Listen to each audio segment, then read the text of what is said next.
So we have some inside details and an update on what's going on with the trade war. What's going on? So there may be a meeting this weekend between the U.S. and China. Where?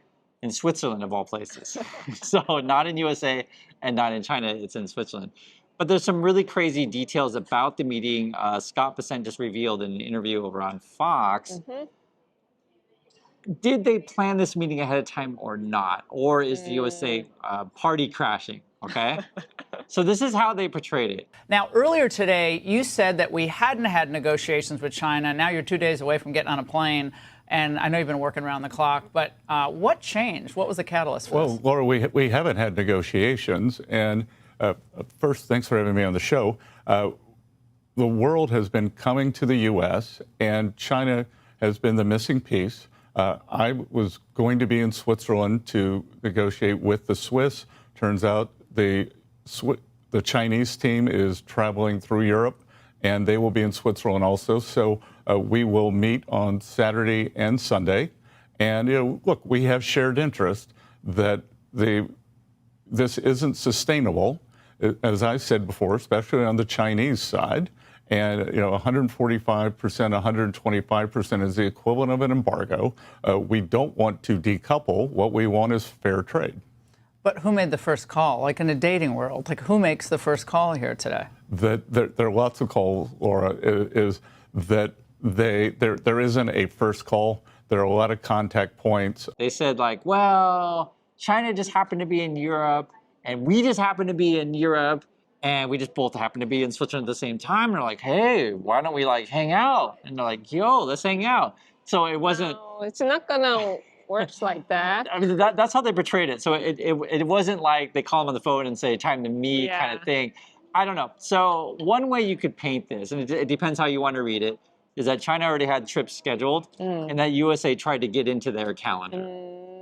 To me, that's what I would go with, how I read this. But you could read it any number of ways, but that's kind of what it sounds like to me, because it was in a report in the news this week that China's trying to basically say, hey, EU, leave the USA, come to our side with the rest of the world and basically, go against Trump, because if you leave Trump alone, he'll be a lost boat, stranded, which you talked about before. So in my opinion, hearing the description of it, it sounds like China was already there and USA is kind of like it's like that old boyfriend who's trying to get a date with you again. And the girl's already moved on to other boys. It's kind of like that to me, but obviously the Trumpers would feel very differently. But even if they are trying to do that, if you want the meeting, but it'll be kind of big meeting, right? All of the world gonna, Oh, absolutely, you're gonna watch it. Yeah, absolutely, So absolutely. those kind of meetings, they have to set up the agenda first, right? Then they're gonna talk about,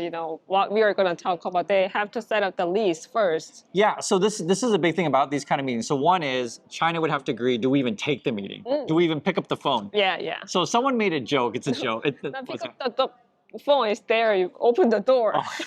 Are you gonna lock the door? You don't lock the door, right?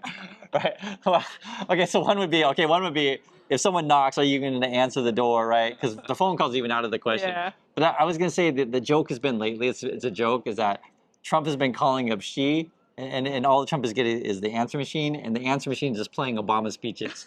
so you just play Obama speeches on the answer machine until Trump hangs up. But anyway, so one would be the China has to agree to talk. So theoretically, they're going to do it this Saturday and Sunday. And then two, as you mentioned, they have to decide what are we going to talk about. Now, what it sounds like from Bessent, it's not going to be talking about very much. So what they've been floating, and it started with the billionaire Paul Tudor Jones floated the idea that Trump's got to lower the tariffs to 50%. They repeated that on Fox News, that Trump's got to lower the tariffs to 50%. So it sounds like to me, at least from Bessent and then other places, is that China will only go with negotiations until basically Trump backs down on the tariffs. And their line is 50%, right? Or I don't know. It's not China. It's not from China.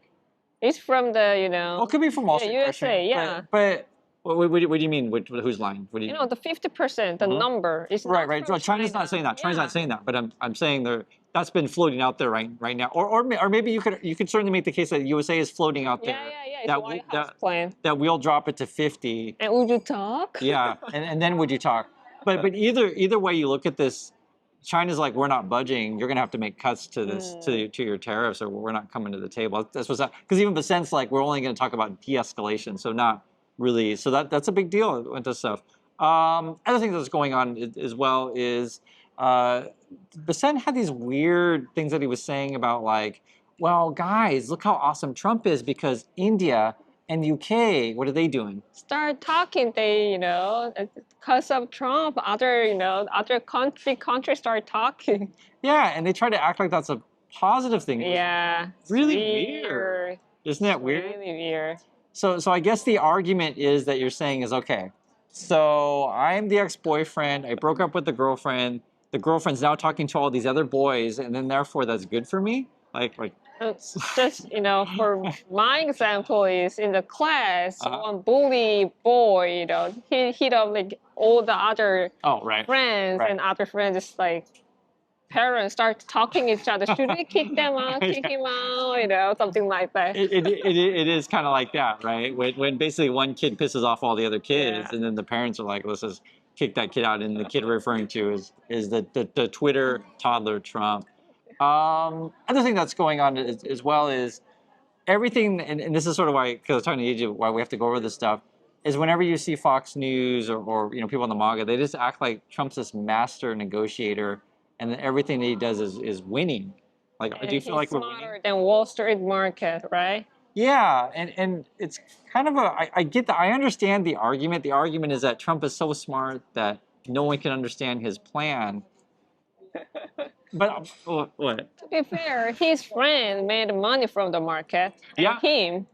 Well, okay, so that's actually interesting. That's actually an interesting point. So first is it was reported by Financial Times today that Melania Trump had, we'll just say this, the best way to state it.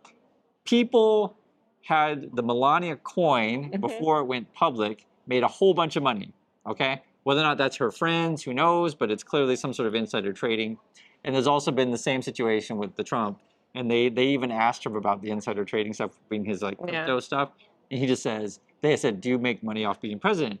He's like, well, if things go up and I happen to make money, then yes, I make money. So they never really deny it. Because you can't really deny it. Like literally when you see we see the money going into your account, right? Like, or a better way to say we see that, what's that? And before the market was bouncing, before he tweets something, after the day, before he, does something tweet stupid thing, and you made after that, you made like 1 billion. This guy made 2 billion. In the White House. What you're just referring to is Trump would tweet out something, the market jumps, and then later they have like parties in the White House, and he's like telling his friends, "Oh, look how much money this person made." With any of these like things that Trump does, it's clear that he's in it only for himself, right? And so then it's even more insulting and bizarre that Fox News, because they like to say that, hey, Trump's a businessman, we're all about business, etc. But then they'll try to go on this thing of like, well, he's too smart for Wall Street, and all you have to do is like honestly, if you have any sort of semblance of intelligence at all, just listen to what Trump says. And he doesn't make any sense. His story changes from time to time, and kind of what's going on is what they do. And this is the phrase that they've been saying lately: is they say Trump is using strategic uncertainty. That's the words they're using: strategic uncertainty, and they try to make it sound like because we don't understand what he's doing and everything's like chaotic, then that's like part of his plan. It's like so he has hired the high 고차원적인 like. Too high of the concept, so we don't understand, right? That's how they try to paint it. And the funniest thing is, and this is where I have to be mean, because Trump's followers are kind of low IQ individuals, like I said, I have to be a little bit mean here. To them, everything is a mystery to them. You know? So then when Trump says something and they don't understand any of it anyway, they'll just say, "Wow, he's awesome. Like, he must be great. Look how rich he is. Look at it. He's got his name on his plane." And those kind of same people, like, they're just easily fooled. And now they're in jail, some of them. Yeah, there was this crazy article. So what it was is it's not really what was that? Funny article, but well, it reads funny because what it was is it was basically there was these two people. I guess they were green card holders from Argentina, and their son got arrested by ICE. Right, so you know, it doesn't. It's not that funny to get arrested. I understand that part, but when you actually read it, it's like, you know, who What are was these the people? headline? The headline was like, parents who voted for Trump, their kid is now arrested by ICE. And it said crazy stuff of like, well, when we voted for him, we didn't know he was going to go after like these kind of people. Our son. It's like, are you that stupid, right? So, and it's also a good example too, as well, is that it wasn't just, you know, white people in red states that voted for Trump. It was some people, say, from Argentina that voted for Trump, and now their kid gets arrested. And then they had this like crazy quotes from the interview, was like, you know, we can't tell his kids the truth because what? The grandson asks, "Where's my father?" Oh yeah.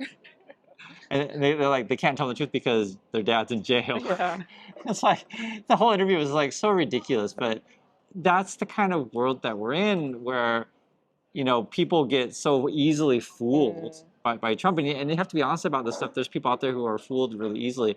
You think of it this way: you all have a family member, someone, you know, every brother, or grandfather, or a sister, you know, or aunt or whatever, who gets called up on the phone by some sort of scammer, and the scammer's like, you know, if you wire, you know, $10,000 to my account, you're going to get all of this money from this, like, you know, prince in Nigeria or something like that. It's always Nigeria, I don't know why, but or maybe in the future it's going to be, you know, some prince in Russia, and they're like, oh yeah, this prince in Russia who's really handsome is going to give me all this money. But there's people out there who are easily fooled, and what happens is that the more dire the economic situation becomes, people become more and more desperate and more easily fooled. And so, kind of the Trump economy, you know, as it sinks down, sadly, it makes like more fools to fool.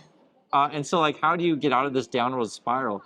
He even said something crazy about education. What was he talking about with the saying?